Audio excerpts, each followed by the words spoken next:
Hi there, I'm Kathleen Jasper, and today we're talking about the Praxis Mathematics Content Knowledge, which is Praxis 5161. We're going to be going through sections 1 through 5 under the Numbers and Quantity section of Content Category 1.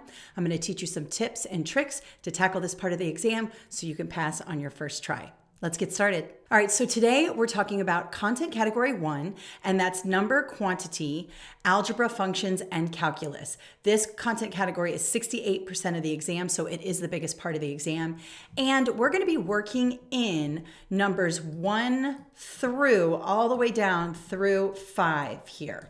So we're going to be talking about exponents, rational and irrational numbers, complex numbers, radicals, reasonableness of questions and answers and things like that. And that's all in here. Now notice you're going to need to have an understanding of everything. As you can see, I'm highlighting it here. Everything in this content category. And what I have done is I've pulled 10 questions that I made based on the test specifications and the practice test that I've seen for this particular exam. And I made 10 questions, actually 11, there's a bonus at the end, but 11 total questions for this particular presentation that covers everything that's in numbers 1 through 5 here under number and quantity. I'm stopping at 5 because I want to, right here at number 5, we get into polynomials, and I want to make a separate video for that, okay? So we're gonna stop at complex numbers and right here demonstrate understanding of properties of counting numbers. So this is actually one of the easier parts of the exam. Remember, the test is really going to go from your lower math skills all the way up to those high math skills like trigonometry, calculus, and then discrete math and things like that. So right now we're kind of in the basics. However, in the basic part of this test, it's still really hard. The exponents are not just like what is 3 squared, right? We're going to have fractional exponents and exponents to exponents and stuff like that. So the questions I put together today for this encompass all of the skills that you will need for sections 1, 2, 3, and 4 under number and quantity here. Okay.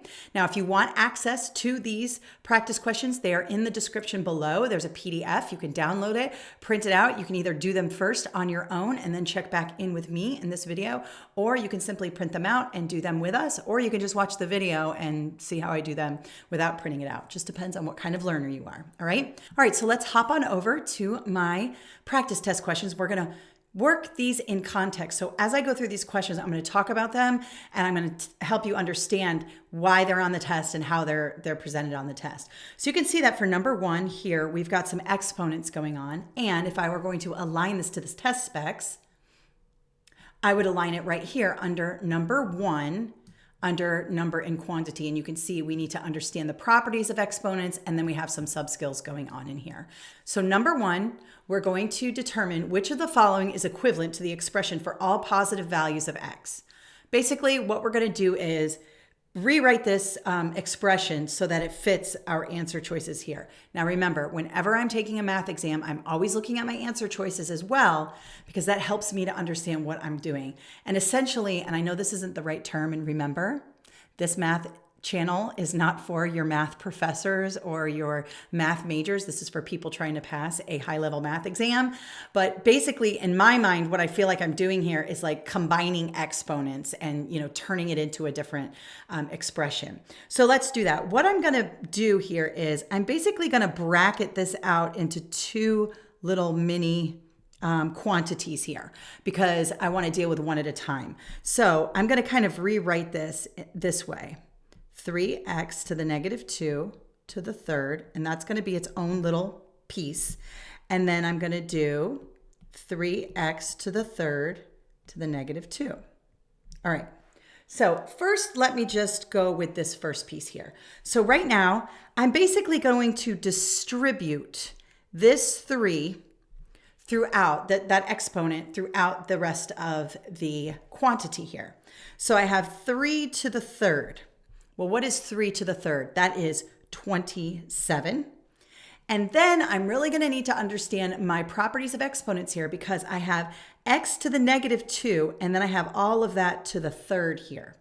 Well, when you have an exponent to an exponent, we multiply the exponents, okay? So this is actually x to the negative 2 times 3. So negative 2 times 3 is actually a negative 6.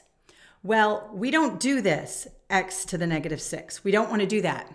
As you can see in my answer choices, I have fractions here and I have all positive exponents. What is x to the negative 6? When you have something to a negative exponent, you want to put that under 1 and turn the exponent into positive. For example, let me just sidetrack here. 3 to the negative 2 is actually 1 over 3 squared, which equals 1/9. Okay, 4 to the negative 2 is 1 over 4 squared, which is 1/16. Do you see how that works? So if you have a negative exponent, you basically throw it under 1, it turns it positive. Now, so in this case, I have 27 over x to the 6th there. Okay, so now my exponents are positive, and I needed to put that x underneath, okay? Now let's deal with the next quantity here. And I'm basically multiplying these because they're together with the brackets. So I'm basically multiplying these things. Now I have 3x to the 3rd, and all of that is to the negative. Well, right away, if I see that whole entire quantity to a negative, I'm going to put the entire thing under 1 because the entire quantity is to a negative exponent. So this becomes 3x to the 3rd to the 2nd here now because I've put it under 1. Now let's go further there. I'm just going to bring this down. I always like to keep everything straight, bring it all down. So now I have 1 over, well, what's 3 squared? That's going to be 9. And then I have x to the 3rd to the 2nd. And remember, if we have an exponent to an exponent, we're going to multiply the exponents based on our law of exponents. So I have 9x to the 6th. Now, you're going to need to know your law of exponents when it comes to multiplying exponents to exponents or multiplying exponents or adding exponents. If you are taking this exam, you should already have that down. Now, as I go through this, you're going to see that more clearly. But if you're struggling with, well, do I add the exponents? Do I multiply the exponents? Do I divide the exponents? That's something that's really kind of a skill that should already be solid in your repertoire in order to pass this exam. So I'm not going to spend a whole lot of time of law and exponents because you should know that before even tackling this. If you're going to teach high school math, you should have law of exponents already in your mind, okay? So we're going to do it in context here and you're going to see, but I just want to make that clear that you should have those down pat in your mind, okay? So in this case, I have 27 over 6x times 1 over 9x, and I'm going to multiply that just like I would normal fractions. So I have 27 over 9x to the 12th. Because remember, I have x to the 6th and x to the 6th.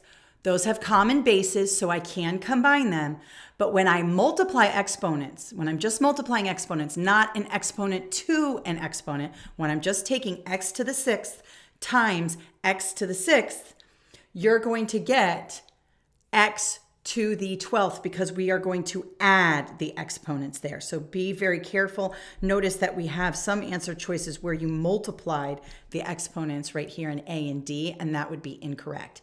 Now, if I look at my answer choices, I can see I don't have 27 over 9x to the 12th, but I can see here I might not be done, and 9 goes into 27 evenly 3 times, and in this case, I get 3 over x to the 12th, making B the correct answer there. All right? So make sure you keep your law of exponents in mind. Now let's take a look at one that's a little bit more complicated. And we have fractional exponents here. Now, fractional exponents will show up on this particular exam. This is the high school teacher certification exam. And so now you also have to know your law of exponents, but also how to deal with fractional exponents. All right, so one thing to keep in mind in a standardized math test, typically if they're going to give you a problem like this, it's going to work out fairly evenly, okay? And that'll make more sense in a second. But you're not going to have to deal with like a bunch of crazy like decimals in the exponents and things like that. It's going to work out kind of easy here. All right, so we have which of the following is equivalent to the expression, and then I have all my answer choices here, and I see this and I'm kind of like, oh my God, how do I deal with that fractional exponent? All right, the way you should think about this is when dealing with the 27, how are you going to multiply 27 by the 2/3 exponent? It doesn't make sense. But 27 can be written a number of ways.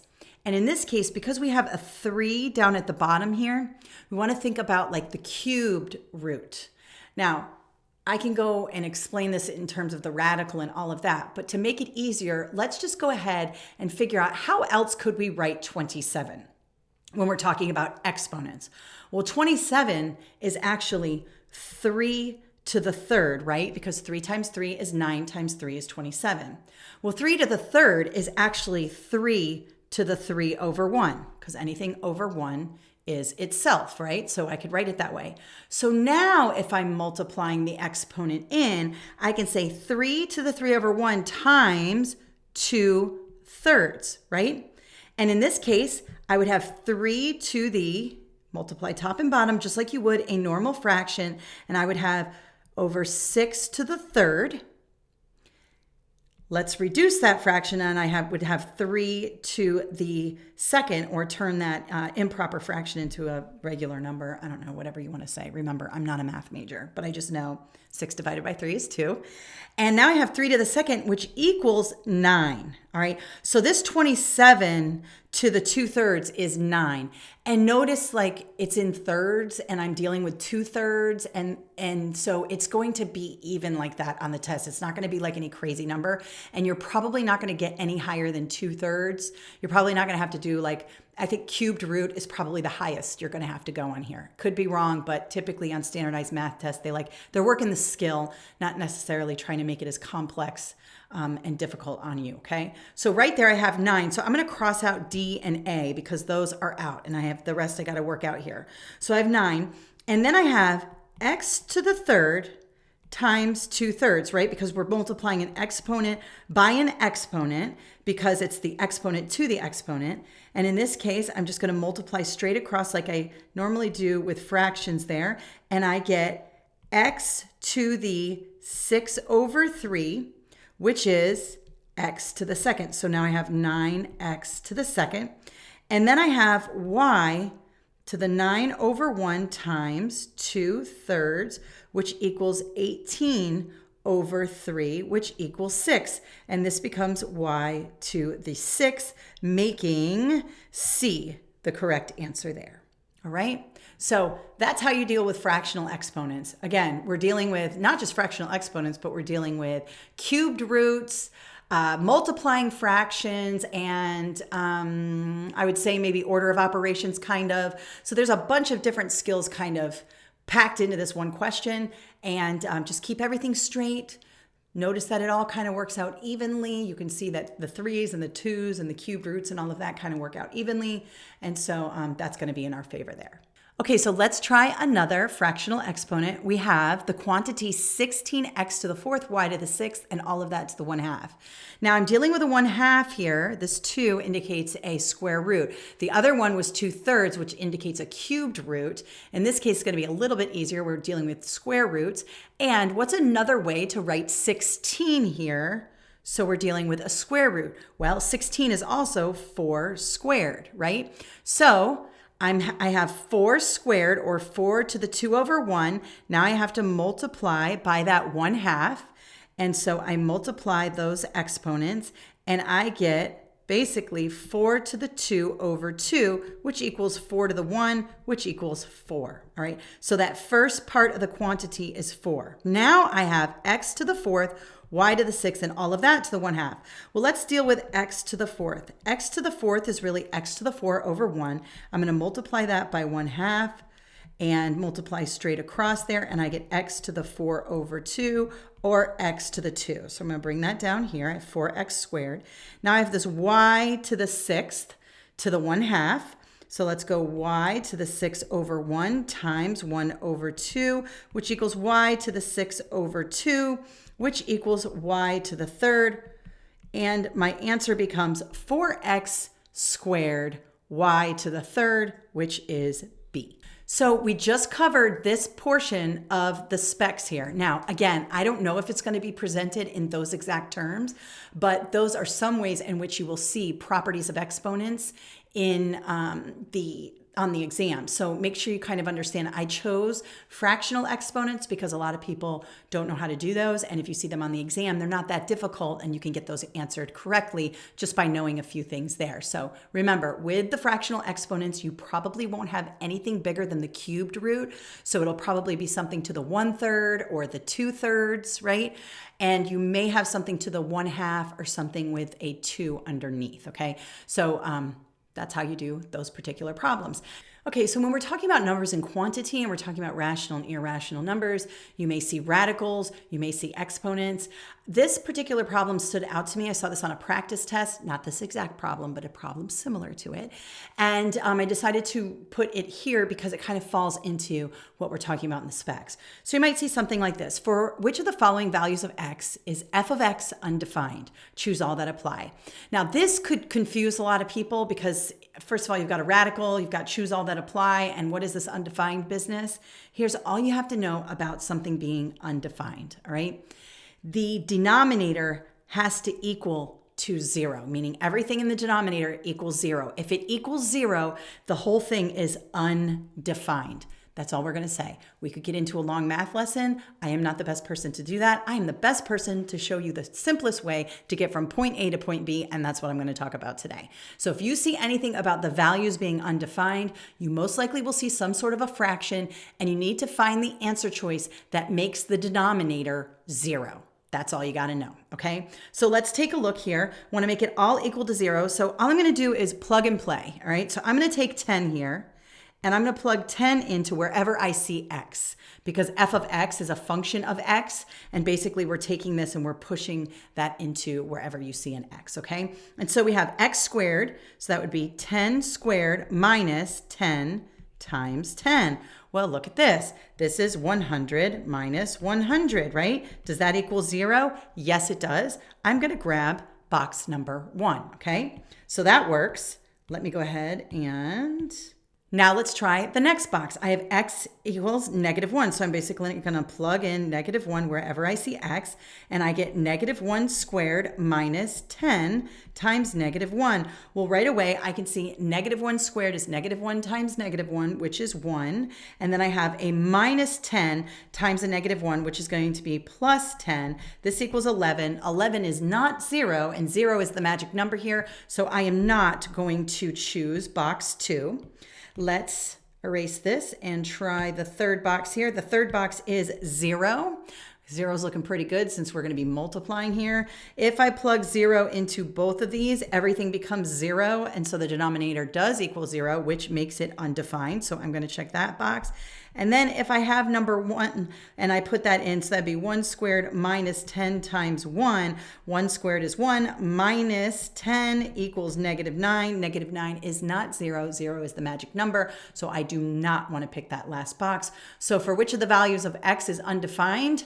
So that would be box 1 or A, or box 3 or C, depending on how it's set up there, okay? You will see choose all that apply options on this test. It's kind of annoying because it's so much easier when there's only one right answer and all you have to do is pick one right answer. But typically something like this, you can just plug and play and figure out what the answer is that way, right? Always use those answer choices. That's really going to help you on a test like this. All right, so let's go to number 5. We're going to be talking about rational versus irrational numbers. And this problem here is pretty easy. However, I wanted to do it so that you could kind of have an understanding of what rational versus irrational is. You will most likely see this embedded in more complicated problems on the test, but this gives me an opportunity to kind of explain rational versus irrational. So let's talk about that here. Rational versus irrational. Now, this question here is asking you to pick which ones are irrational, but we need to know what's rational to know what's irrational. So with a rational number, you can express the rational number as a ratio, and notice that the term rational starts off with the word ratio. Now, this can happen a variety of ways. So let's take a look, like 5 right there. 5 can be expressed as 5/1, which is a ratio, right? A fraction is a ratio. How about 0.5. Can 0.5 be expressed as a ratio? Well, yes, it can. It can be expressed as 50/100 or 1/2. Okay. What about numbers like 0.33 repeating? Well, if it's a repeating number, it is a rational number, because what is 0.33 repeating? 0.33 repeating is 1/3. What's 0.66 repeating? That is 2/3. What's 0.11 repeating? That's 1/9. So notice that even if it's kind of a weird number, a decimal, it's still going to be rational. Anything that can be expressed in a ratio, right? Now, what is irrational? Well, irrationals are numbers that typically happen in nature, and there are many. And I don't know, I'm going to say that there's an infinite number of irrational numbers, but that could be wrong again. Remember, not your math professor, and they're probably watching this hating everything I'm saying. But don't think that irrational is kind of rare. It's not. These are numbers that happen in nature. And the most famous irrational number probably is pi. Pi is 3.14, blah, blah, blah, blah, blah, all the way off into infinity, and it never repeats. It never stops and goes 6666666 all the way through, or 6161616161. There's no pattern. It goes off into infinity without ever repeating, okay? So that is irrational. Another kind of number that's irrational is a square root that does not come out even. So if we take a look at the square root of 16, what's the square root of 16? Well, that is 4, right? Can 4 be written as a ratio? Yes, it can. It can be written as 4/1. So both 5 and square roots of 16 are both rational numbers. I am not going to choose them. Pi is probably the most famous irrational number. So I'm going to choose that because I'm looking for irrational numbers here. And I can see that pi is there. And then the square root of 26 is an irrational number because it is I would say an uneven square root, or it doesn't come out evenly. That's probably not correct either, but you can't take the square root of 26 evenly. If you type it into your calculator, and let's do that. Let's do 26 square root. You can see that it's 5.0990195114, and it goes off into infinity, never repeating a pattern. And so the square root of 26 is going to be an irrational number. Now, how is this going to be presented on the test? Probably in terms of radicals, where you have to reduce radicals, and we're going to do a little bit of that in a minute. But I just wanted to show you what is rational and what is irrational. This question is asking for which of the following are irrational. Choose all that apply. And I can see that box number 2 and box number 4, or B and D, are the 2 irrational numbers. The square root of 16 is rational because it can be expressed as a ratio, and so can 5. So I would not choose those. Okay, so another way in which you're going to see your skills tested on the specs is right here under number 3, which we're going to go over. Understand how to solve problems by reasoning quantitatively. And you can see here we're talking about the reasonableness of results.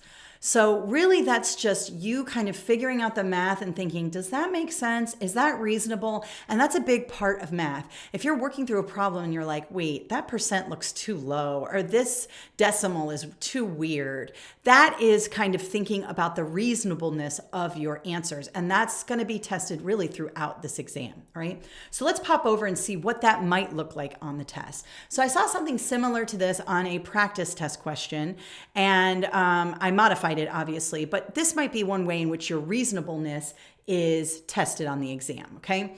So I can see here, we're not being asked to solve because I always want to go to my answer choices first. Remember, work backwards and see what's being asked of me, especially if we're talking about a word problem.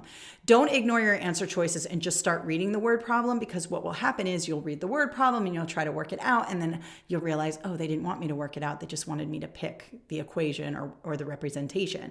So in this case, we're having to pick kind of a representation of numbers and fractions here. It looks like a conversion. We got feet to inches, inches to centimeters. Let's take a look at the question. A basketball hoop is 10 feet tall. The PE teacher asked students to calculate its height in centimeters.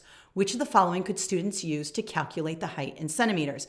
Now, this is kind of testing a couple of things. Obviously, your units of measure and your conversions, but it's also testing your reasonableness, because here's the deal. If I'm going from 10 feet to centimeters, what is happening to the number? Is the number getting smaller or is it getting bigger? Well, if we're moving to smaller units, centimeters are smaller units, they're smaller than feet, the number is actually getting bigger, right? Because I have more centimeters than I do feet in this situation, right? So let's just think about that when we're talking about the reasonableness of this. I have 10 feet times 1 over 12 times 1 over 2.54. Notice that this is 10 over 1 times 1 over 12 times 2.54. You know, we've got a big, this is like a 24 something, something, something. I'm not going to work it out. But in this case, that's 10 divided by 24, which gives us point something, something centimeters. Does that make sense? Point something centimeters. You know how tiny that is? A basketball hoop just went from 10 feet tall to this tiny little, less than a centimeter. A is out. A is out for the same reason B would be out, because we would not be able to get a proper answer here, because if we had this, this would be 10 times 10 over 1 times 12 over 24-ish, a little more than 24. And this would be 10 times 10 over 1 times 1/2, which basically becomes 5 feet-ish. Or 5 centimeters, actually, because we're working with centimeters here. So the basketball hoop went from 10 feet to 5 centimeters. That's not the same. It's not the equivalent. So we're going to cross that off. Then we have basically the same thing going on here. We have 10 over 1 times 1 times 2.5. Let's make this, I'm just going to round it to 2. I know it's 2.5 and it should be rounded to 3, but it makes it easier with this 12. And then you can see here, well, then if I multiply across, I have 20 over 12. 12 goes into 20, only 1. This is 1 point something, something. Let's just say like 8 something, something centimeters. I went from 10 feet tall to 1.8-ish centimeters. No, not reasonable. And that leaves D, but let's check and see how that goes. And usually when they do this to you, I would start from the bottom and work up, because I wanted to show you how unreasonable A, B, and C are. But if you have something like this, start from the bottom, because they're trying to waste your time here. They're trying to cut into your time. So sometimes working from the bottom up is even better, even with the answer choices. But in this case, I want to show you unreasonable, unreasonable, unreasonable, and then D is reasonable. So we've got here 10 times 12 times 2.54. In this case, we're getting into, let's see here, 10 times 12 times 2.54. And we're getting into 304 centimeters. Now we're talking, because if it's 10 feet tall, it's going to be, you know, so many centimeters up. It's going to be more centimeters than feet. Okay, so that's why D is the correct answer there. You can kind of eyeball it. If you're good at math and you're taking this math test, you know, you can kind of figure out, well, right here, this is going to be some sort of a decimal. This is going to be some sort of a decimal-ish. No, it comes out even. It's going to be a little bit less than 10, though. This is going to be a small decimal, 1 point something. And then this becomes the 300 or the 100 centimeters that we need. So D is going to be the best answer there, okay? So that has to do with reasonableness of your calculations. Now, another question that might test your reasonableness or your quantitative reasoning is something like number 7 here. So let's take a look. We have our answer choices here, and I can see they're in percentages, and they even have decimals after the percent. So we're talking about precise, you know, we're not estimating here. We're actually coming up with the correct answer. And the percentages are kind of far apart in the beginning, and then they get close towards the end here. So I might be able to eyeball some of this question. Let's take a look at the question stem. If Jane got 42 out of 50 on the multiple choice and 8 out of 12 on the writing, what is her total cumulative score on the English test? Okay, so I'm looking at scores, which just helps me to kind of frame my mind. Let's start at the top here. A standardized English test has 2 sections, a multiple choice section and a writing section. The multiple choice section is worth 75% of the total raw score, and the writing section is worth 25% of the total score. If Jane got a 42 out of 50 multiple choice questions correct, and she received an 8 out of 12 on the writing, what is her total cumulative score on the English test? Okay, let's try to eliminate first. So we have 42 out of 50 right away. 42 divided by 50, that's 84. So on the multiple choice, she got 84% correct.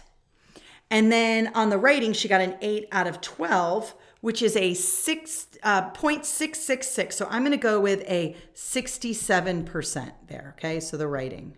Okay, 67%.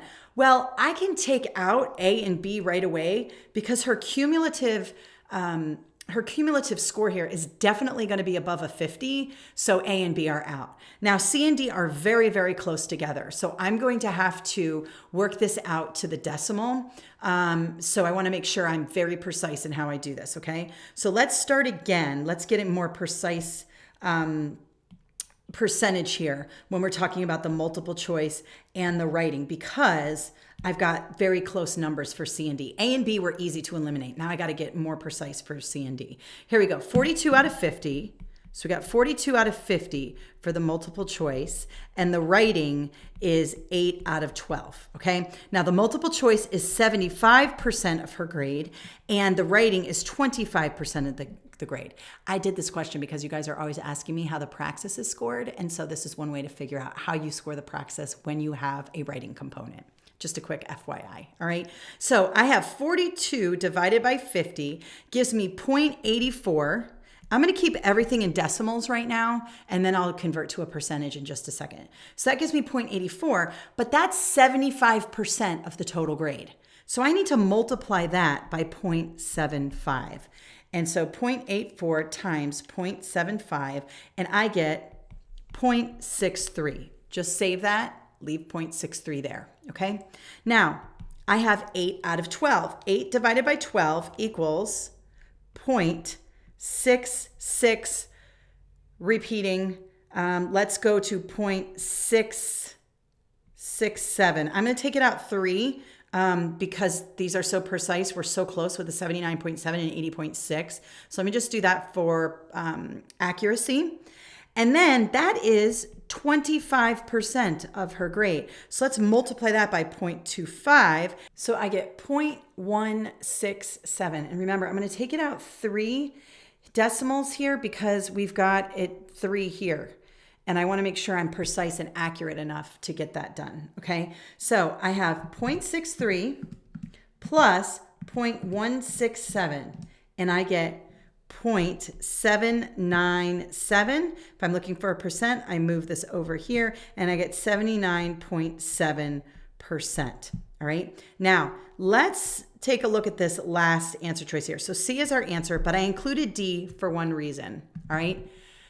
D is reasonable also, but D is what happens when people make the mistake of going, okay, she got 42 out of 50. So that's 42 out of 50, and she got 8 out of 12. So I'm just going to take this 42 here and this 8 here. 42 plus 8 equals 50. And I'm going to divide that by the total number, 62. And that gives me an 80.6%.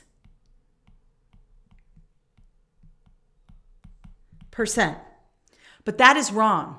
That is incorrect because you're just taking the total here. We have to do this is 75% of the grade, this is 20% of the grade or 25% of the grade. You can't just take the total number and divide by you can't take the total number correct and divide by the total number because it's 2 separate sections of the exam and they're worth different percentages.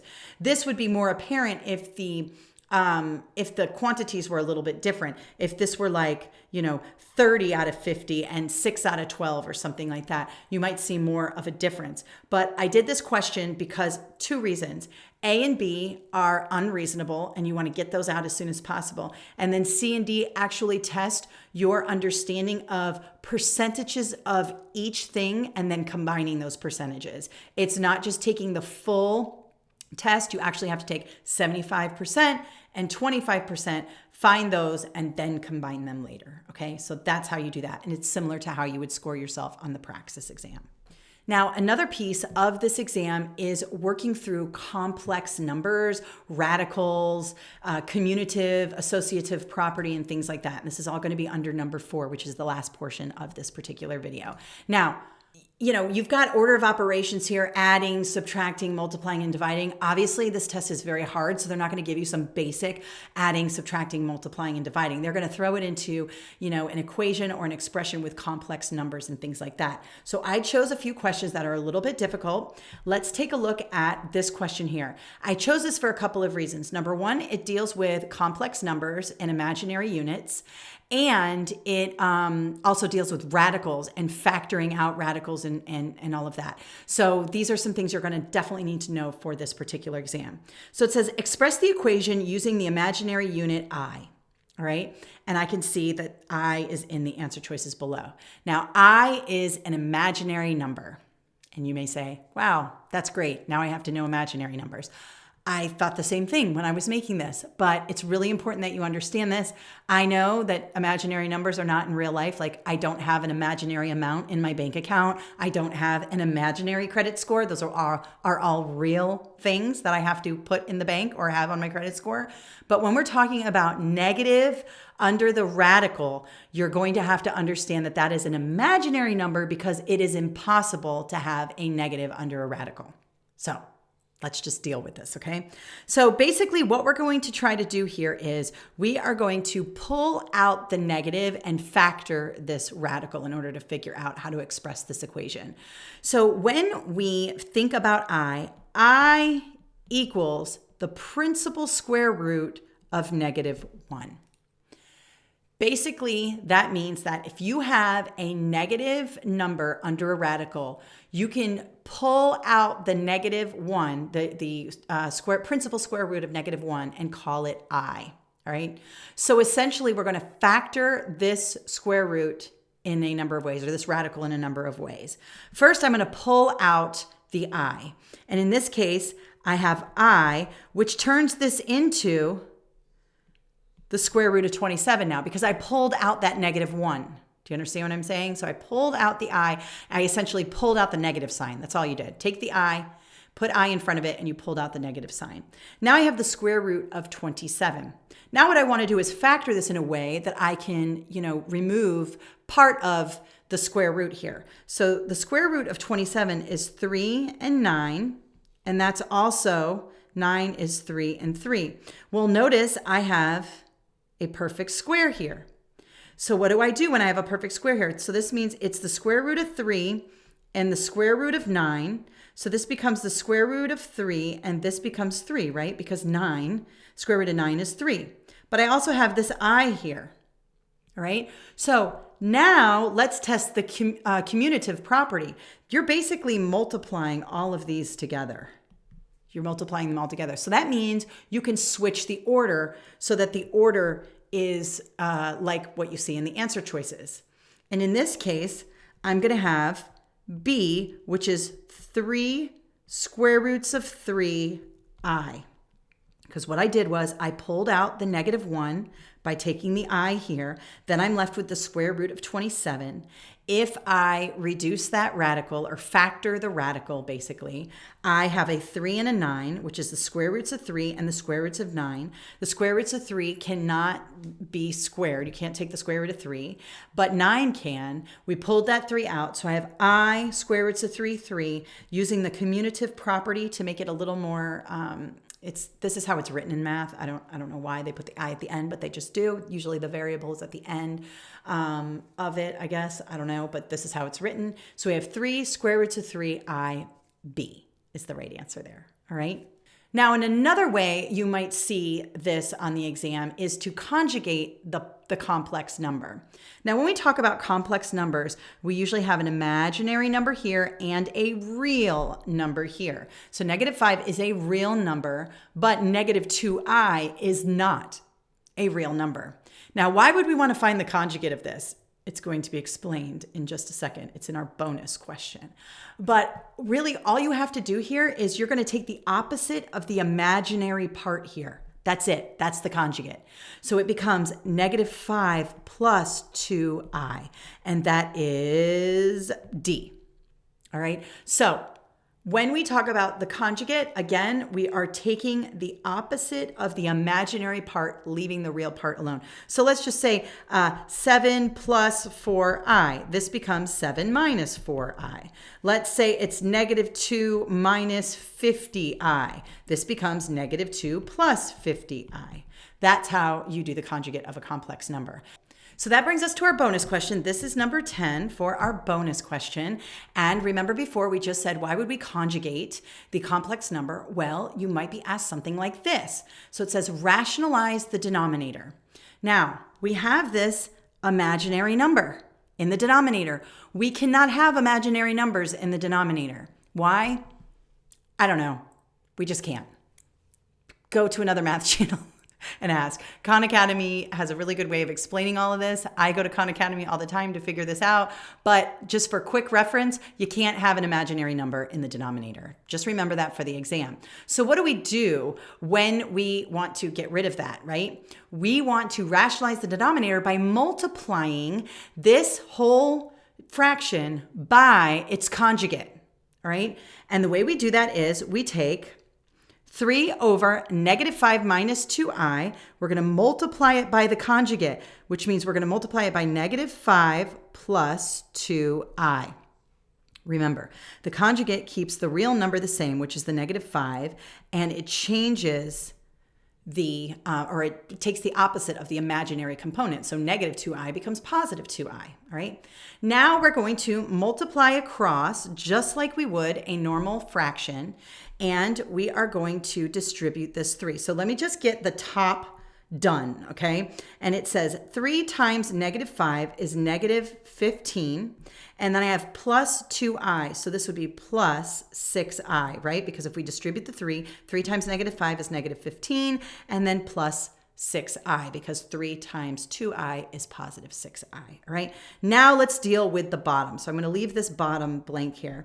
We basically have a binomial here, which is going to lead me into my next video about binomials, polynomials, things like that. So we basically have two big quantities to multiply by. We have negative 5 minus 2i times negative 5 plus 2i, right? And I'm looking for that denominator. So what am I going to do? I'm going to FOIL this whole situation. First, outer, inner, last. Just like you would for a binomial, all right? We're going to go over binomials in the next video, but this is a good segue into it. So let's do first. The first is this one, negative 5 and negative 5. So what is negative 5 times negative 5 is 25, all right?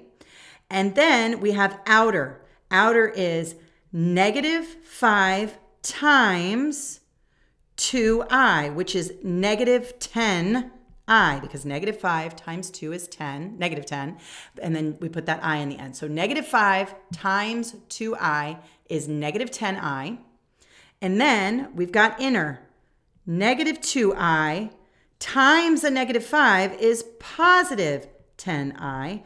Notice we have negative 2 times a negative 5 makes it a positive 10, and then I have the I there. So positive 10i, and now last, which is negative 2i times a positive 2i, which is negative 4i squared. Okay, so let's go ahead and cancel things out. We've got a negative 10 and a positive 10. These two just cancel out, okay? So we have 25 minus 4i squared. Now, I can't have an I in the denominator. That's the whole reason why we did this whole big FOIL method here, this binomial.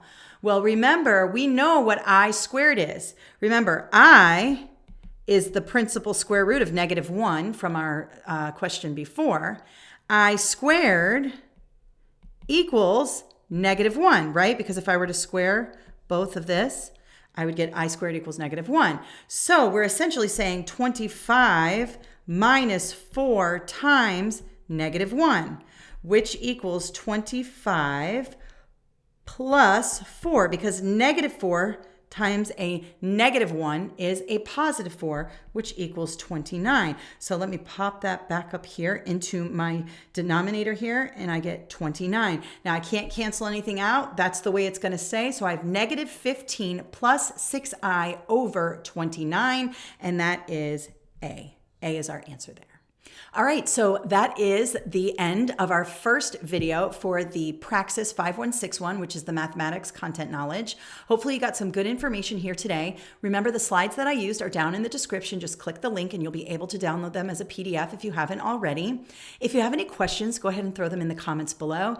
And if you'd like us to work out a particular problem, you can always email us to info@navaed.com. And if it's part of the content area, math content area test, we can try to add it 2-hour videos. Otherwise, we can also do it on our live math sessions every Tuesday night at 5 p.m. Eastern Standard Time. We go live. My husband, Jeremy Jasper, goes live and works through math problems for an hour. And you can submit those questions via info@navaed.com, and we will add those to our presentation as well. If you like this YouTube channel, please feel free to subscribe, hit the notifications button so you're notified when we upload new content, and tell your friends that we are here. We really enjoy working with you guys. Hopefully you're going to crush this math exam. And if you have any questions, reach out. Thank you so much and have an awesome day.